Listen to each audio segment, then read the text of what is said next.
Okay, hello. This is episode 54 of the Follow Mechanical Turks project. We'll probably be brief today, just chatting about potential guest speakers that we might have come in and participate during a session.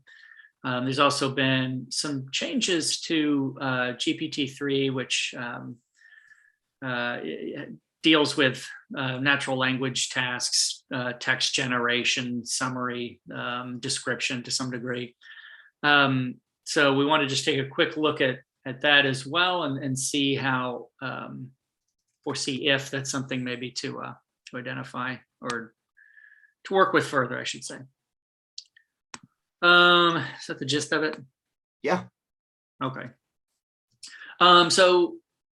Addressing potential guests, I heard back from one of the authors of the Being a Turker paper. Let me just pull that up and share that. But that's certainly something that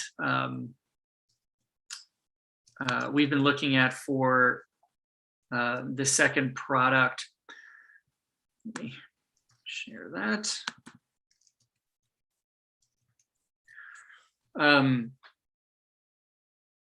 So this is a conference paper. Some of these folks have actually done other work in other venues that's related to this topic. So there may be some other stuff, some subsequent stuff to take a look at. But this is certainly a paper we've been kind of consulting in terms of how it's dealing with issues of things like visibility and how that relates to the readability angle. That's kind of the crux of that second piece.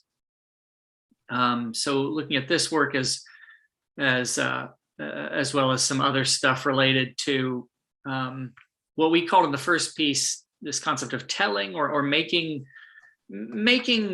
in certain ways the self visible or communicating a narrative about the self. As we're kind of seeing in the research in our second product, there are interesting ways in which the Turker makes even the human visible. Kind of the aspect we've been touching upon is in some of our tasks where we asked Turkers to do summary. There's some meta discourse about their own sort of positioning. So for example, when summarizing the audio, which is probably the most abstract of the four pieces, because when you listen to the audio, which is just stripped out of the video, you really don't have a lot of context. And so there's just more ambiguity about what the situation is. And so, some of the higher voted summaries that Turkers produced acknowledge the ambiguity and say something like, from what I could hear, this is what's going on, or right. It appears that this is what's happening. It's really this sort of interesting meta move to acknowledge the task itself and the Turker's kind of responsibility in that task, right? I wonder how common that is, or in part because of never mind. I had a thought and it's gone. Well, I mean, we can certainly contrast it with the other summary tasks. That's right. That's right. That because we had the audio, the video, the image, and the textual paragraph. That might be an interesting point of analysis. To what degree that ambiguity causes the Turker to kind of surface their lack of clarity about the task itself or dealing with the media item. I wonder too if that's because of the way that compensation works in Mechanical Turks as a function of completion or good answers, that if they're not confident that they will, right? So the idea that the Turker completes a task, if they don't complete it satisfactorily, there's a chance they won't be compensated for it. Right. So I wonder if their lack of confidence in their own successful completion of the task results in them doing stuff like this that mitigates against not being compensated for a bad summary of the audio. Yeah, and one thing we can look at is the prompt questions, right? Because we weren't just asking for summaries; we also had additional questions, saying, how do you, feel about the clarity of this task and your compensation? That task clarity question, occasionally, that's what people sort of addressed was, I couldn't suss out the audio completely, so hopefully, the compensation isn't pinned to that, right? Yeah. So yeah, I mean, there is some of that language in there. I don't yet know how prevalent because I haven't gone through it. But some of that language is in there about precisely that topic of, hopefully my compensation isn't pinned to this, even though, I thought we were pretty clear in the task description that it wasn't pinned to that. But you also have to think of it from their side, which is it's like when a student asks you a question, even though you've covered it, it's like, the student isn't necessarily not paying attention or doesn't believe you. They're verifying, right? Yes. Yeah. I mean, sometimes as instructors, we get sort of it's like, well, I just covered this. It's like, yeah, they're verifying, they're not, dense. They're verifying this is what you said, right? Yeah. It's like when you watch like nautical films, right? That when they give an order, they always repeat it back so that you know that they heard it. Right. Yes. So there's potentially some of that where it's like, yes, I know this is what you said. I'm just confirming. Right. Because there are costs associated. Yeah. I mean, in the same situation, right? I mean, as a student, there are costs. It's like, I'm going to do this. So I want to make sure I'm on the right track so I don't, get an F. Right. Yep. There's things here where it's like, I know it only takes a minute, but that's a minute that I could have employed, minutes matter in this context. It could have been employed somewhere else. So yep. It's just an interesting point. And, it's maybe a point of difference that you wouldn't expect that kind of meta discourse from automated summary, right? Automated summary tends not to position itself by saying, well, I can't quite make out what I hear, right? I mean, yeah. You definitely could set up automated summary just by sprinkling in phrases like that, right? Like, well, it seems to me, you definitely could, in sort of like a Turing test way, fake it. Yeah, the way that your computer voice has fake breathes, so it doesn't creep you out. Right. Yeah. But there's a sense in which that's superfluous to what the machine is doing versus for the human, it is probably, positioning. It is probably, a meta about their process there. Yeah. I mean, there may be some interesting ways to do that in automated summary with sort of like confidence levels, right? It's like, because you do see that in things like image recognition, where you have often a confidence level where they're like, I'm 90% sure this is a hot dog, right? Yeah. That actually is often in like image recognition. I mean, it's funny because sometimes it'll be like, I'm 99% sure this is a hot dog, and it's a picture of maybe a dog wearing a hot dog costume or something, and it's like, you're that sure? I mean, it kind of underscores when it's talking about certainty, it has a very different notion of certainty as we would understand it. I recognize hot dog-like features. Yeah, right. Yeah. I'm 99% sure there's something that looks like a hot dog in this, Yes. Anyway. I see them. I mean, my confidence is, I get a lot of false positives when it comes to I know you do. When all you've got is a mouth, everything's a hot dog.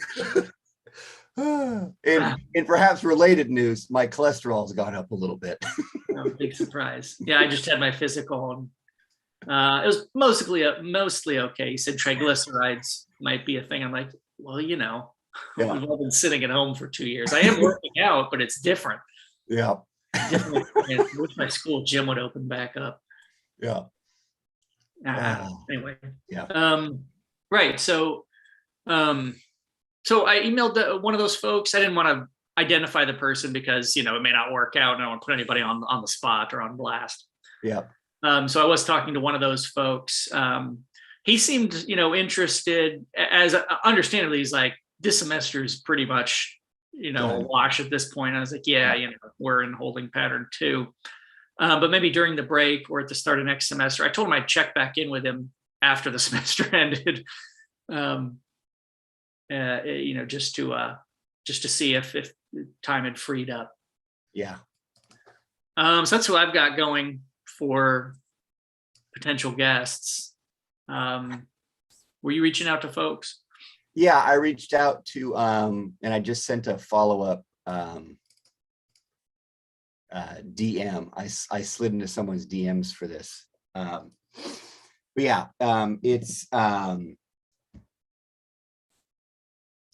it's Professor Geoghagen, and he did the piece that we looked at a while ago that was about the kind of cultural legacy of this, and thinking about how that kind of the sort of the readability of, I think one thing I want to talk to him about, and potentially this is also things that might come up, and he's game. It's just finding a time. Mm-hmm. Is some of it maybe for the third product, but there might be some interesting stuff in there as you've discussed, right? That the notion of readability in the context of these digital environments is the person themselves as readable. And so a lot of his work has to do with sort of the assumptions about who's doing this kind of work. And so he's looking at asking the question, right? Why was it a Turk? And then linking that to kind of the assumptions about who does this labor and that kind of thing. So I think it'll be maybe more useful for the third product, but at least talking through some of the kind of cultural theory implications of this kind of stuff. But it might be useful to have the conversation as we write this up, because it might, in a really interesting way, resonate with or inform the "What's it like to be a Turker" piece, which looks at it from a sort of ethnographic perspective about being a Turker, and this piece looks at being a Turker in the kind of broader historical cultural scope. Right? Why are we calling them Turks still? Right, that when we call them Turkers, with that there's a cultural legacy to that, and how are they being read within that system? And so I think my instinct is that a lot of it will be pointing towards that third product, but it might be interesting if that interview occurs somewhat in proximity to the being a Turker. There might be some interesting overlaps there that will flesh that out a little bit more. Yeah. Okie doke. Yeah. So, I mean, anytime we can schedule guest folks, that'd be valuable. Semester's going to wind down here, and we can get to writing up the results. I mean, the good thing of this kind of study is we have results. It's now just, writing them up and contextualizing them. And I'll have to, I got the tap on the shoulder from the granting awarding agency. It was like, keep in mind, we do need your report in January about how you spent your money and what the result was. It's like, oh, right. Yes. So I will do that. But I got all the receipts. So nice. Yeah, real quick, I'm just reading the abstract from this article that helped me interested to talk about, and it's looking at thinking about these kind of unmarked, right? The assumption that they're unmarked, the workers, right? We don't see the people in the machine, feeds in this idea of kind of universal reasoning. So there's the sense in which it moves to, right? If you want human intelligence, and you have to hide the particularities of the humans that are doing it to get that kind of universal, in the same way that algorithms and artificial intelligence is constantly struggling through questions of bias, right? Because what they do is they try to universalize it by hiding the particularities of the people that are doing the work. And so that notion of the mechanical Turk, right? Literally, it's a machine that is masking not just human agency, but the particularities of that human body. Yeah. Masking, or potentially amalgamating, right? I mean, that'd be an interesting split. Do they try and sever all difference, or do they try and triangulate by getting as much difference as possible, Yeah. So I think that's a kind of interesting, that this question of human intelligence task is primarily, we've been focused on what's its definition of the human, but part of the work of doing that then has to be accounting for difference in some way. Yeah. Right. This is not this particular human's intelligence, but human intelligence, right? So there's a universalizing gesture there too. That's common amongst humanism generally, right? There's always a particular human that's the norm for all other humans. But if you're trying to do like artificial intelligence, you've got to kind of purify that. Interesting. Yeah. So, I mean, some potential interesting guests coming up. We can turn to the write-up once or at least I know I can, once the semester ends. We can turn to the write-up. The other thing I wanted to point out is, so as I mentioned, there's been some changes to GPT-3's access. Just share my screen here. So, I mean, you might remember this was something we were looking at before we did the second product. I registered to see if we could get access to GPT-3, which is right now it's probably the most notable. I mean, it deals with natural language processing in different ways, generating text, things ranging from bots, conversational bots, but also things like an earlier model of GPT, I think it was GPT-2, underpinned I think I showed you this, essentially it's like a one-person role-playing game where it can create a scenario. You can tell it through text, I'd like to do, anything, right? I want to walk into town and buy a suit of armor or whatever, and it'll take that response and generate from there. It can do summary, these kinds of tasks. So anyway, we were looking earlier at like maybe comparing in some way Turker generated summaries and machine generated summaries and then voting on them. But we ran into a couple of roadblocks with that. One, never got access to GPT-3. Roadblock number one. Yeah. Couldn't get on the road. There are other similar ones. But there were a few sort of things, and ultimately also it was a sort of question of where we're drawing the circle. Yeah. So this, as it says, is now available to developers in supported countries with no waiting. They basically said, the press release said, we're getting rid of the waiting list, which is a little vague because it's like, what does that mean? Something everyone's off, or it's going on. Right. We're done with the waiting list because we've shut the ride down. Right. Yeah. I mean, it's like saying we fixed world hunger. The question is, which way? Yeah. Through providing food or through genocide, right? Because neither is clear from the statement. Yeah. Let me just close this one. So you can get access to it now, and it gives you sort of a walkthrough here, right? These key concepts, things, and it talks to you about different things in calling the API and that kind of stuff. and it gives you some toy things to take a look at here, right? In the toys, I haven't had I just literally saw this yesterday. I think the press release was yesterday, so I just saw it.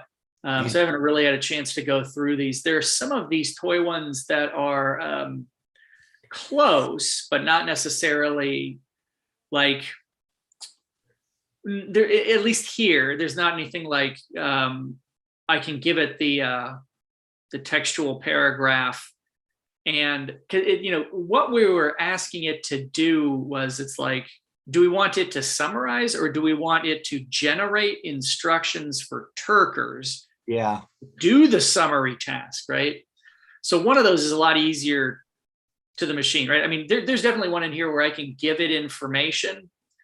There's like the summary. There's like the second grade. Let me see if that's. It's also seen they've got those tweet classifiers. Well, that's more. Yeah, never mind. I'm not sure what that would be, but okay, here we go. So, I mean, like straight up summary, I can certainly plug our textual paragraph in here. Yeah. Right. Which I have done. In fact, let me slide over and pull that up. Right. And it'll generate something here.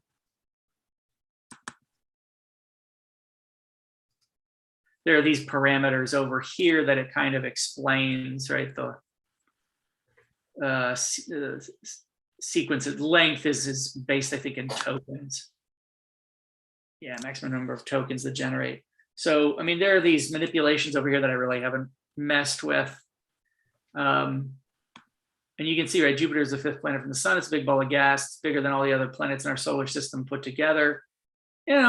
Pretty good. It's very bright. You can see it. And this is, right, a second grader can understand. It's named after the Roman god Jupiter. You'll notice that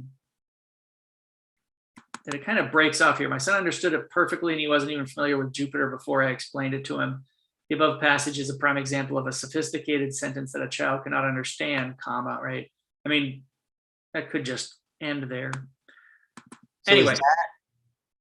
Oh, because it's also summarizing the rest of this. Yeah. The kind of meta stuff. And it turned him into sun. Yes, I mean, there are ways to manipulate this. I mean, it's interesting. I mean, I'm now thinking of the number of summaries we got that assumed that audio was somebody asking for a cigarette. Yeah, right. Oops, I don't want this here.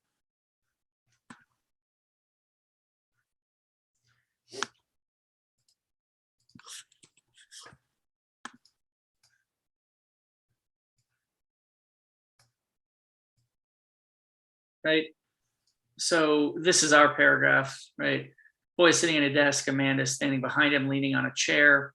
The boy says, last one. The man says, good job. The boy says 6 and 18. That can be 18. The man asks, it can't be 18. The boy asks, it can be 8. The boy says, it can be 18. That's right. I mean, it condenses it. Yeah, that's true. It does. But it does miss what our top voted responses got, which is context. It's like, well, what's going on here, right? Yeah. There's condensing, and then there's summary. The summary of this is, a man helps a boy do a math problem, Yeah. But you're right. I mean, it's like still, there's a sense in which this is vastly superior to many of the Turker responses we got that were, utter gibberish. It literally, just word salad that had been copy and pasted from who knows what. Or, as you say, the trickier thing is like a woman asks for a cigarette response, right? I mean, there's an interesting thing in which, as we've talked about before, there is, with these human intelligence tasks, there's a weird way in which they don't, I mean, it's what we're talking about, right? How it's articulating its own version of the human is particular, because there's a sense in which making the mistake that it's a girl asking for a cigarette is probably a mistake that only a human could make.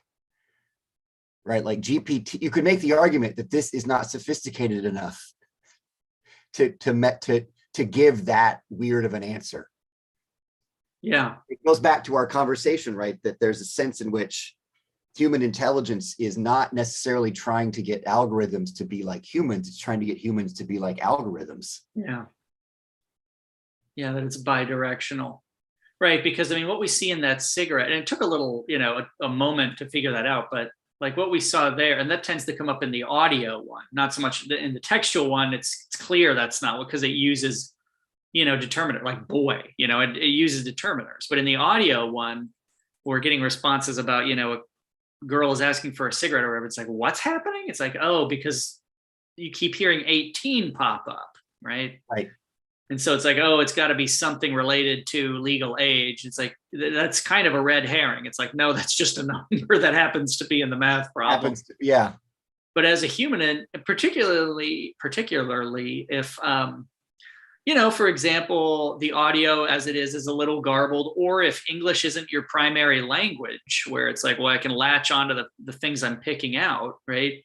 Yeah. You can make what we would call a kind of erroneous leap. I mean, it is an interesting cognitive leap, because you're trying to do that contextual task of, well, they got to be talking about something related to legality because they keep talking about 18. Yeah, that must be, that has to have significance beyond just the significance it would have in a math problem. Right.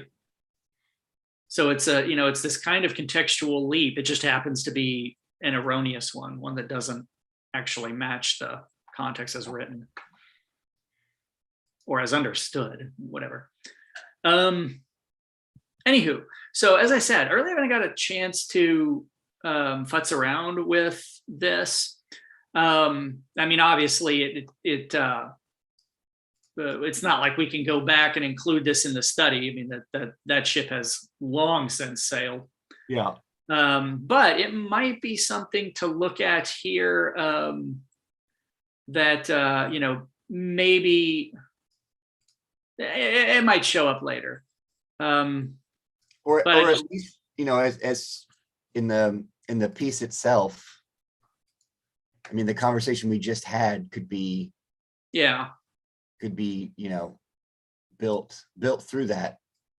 Reading this as a way of sort of understanding our own results. I mean, I think it's interesting too that the thing you put in is less a summary and more, I forget the word you used, but more of a, like, it just shortened it. Yeah. As opposed to summarizing, it just compacted it, which I think is interesting.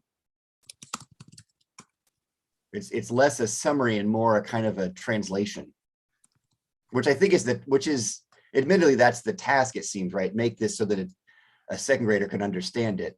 They're not asking for a summary. They're asking for make it shorter and more accessible. Yeah. Yeah. Which isn't, I mean, again, as we've mentioned throughout, this notion of what readability has lots of synonyms. So readability could be, right, summarize it, but readability could be also make it readable for a different audience. Right. Anywho, so I mean, it's something to. Uh-oh. Sorry, I was messing with it, and I've got it. Hold on. I got it into kind of a strange loop here. Oh no! All work and no play makes Jack a dull boy here. I think I've already driven it insane. Look. Oh boy. Okay. Yeah. Oh well, one of our previous guests, Casey Boyle, was on a panel at a conference on deep fakes, and he fed GPT-3 Baudrillard quotes, and then had it spit them back, like do its own, and some of them were actually pretty indistinct. I mean, it was really interesting but it did look at some point like that where it was just like, Oh no, it's stuck in a Baudrillard loop. Okie doke. Well, that's the gist of it. And so as we talked about, some things are kind of on hold until the semester finishes, as is the case with being an academic. Yeah. Anything else? No. I said that more demonstrably than I thought it was going to come out. It's good. It's less complicated. It's true. I know you like it when I keep it simple.